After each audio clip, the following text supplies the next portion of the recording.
Rochester organization Rochester Pride, and one individual within the group seemed to be at odds with the organization's board committee. The man involved says it's not inclusive and is calling for the resignation of 2 of its members. KIMT News 3's Sananda McCall joins us live in studio and is working to get to the bottom of this issue. Sananda.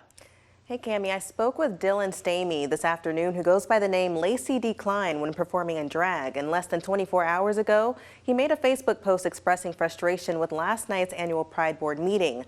Now, based on the post and what Stamey shared with me, he says he was not able to voice his concerns with the board about what he described as a lack of inclusive decision-making, silencing objective views, and singling him out due to his outspokenness. Stamey says it began in part with this video of him singing "Long as I Got King Jesus" by Vicki Winans during a Rochester Pride event earlier this year.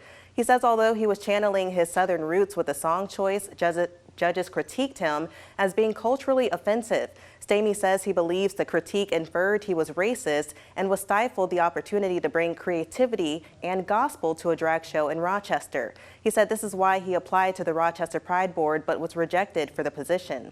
We need fresh leadership that prioritizes the collective well-being of all, rather than individuals who seem more focused on personal agendas. Our community requires leaders who embody inclusivity and demonstrate support for everyone rather than just select groups.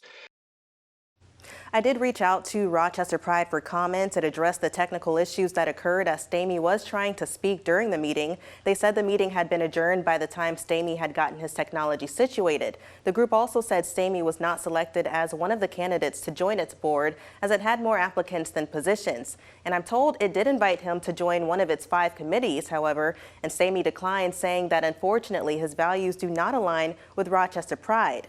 He says he plans to create his own Pride nonprofit with a board he feels would be more inclusive of different ideas. Cami?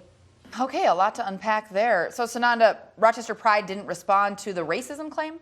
Well, from what Stamey told me, when he questioned the critiques with a member of the Pride Board, they said it did not come just from them, but another judge on of the performance who was African American who said it was offensive. Okay, very interesting. A story we'll probably continue to follow. Sananda, thank you so much. Stamey also shared with us that he would like to host a second edition of the city's Pride Fest, but says he would not want dates or times to conflict with the Rochester Pride events.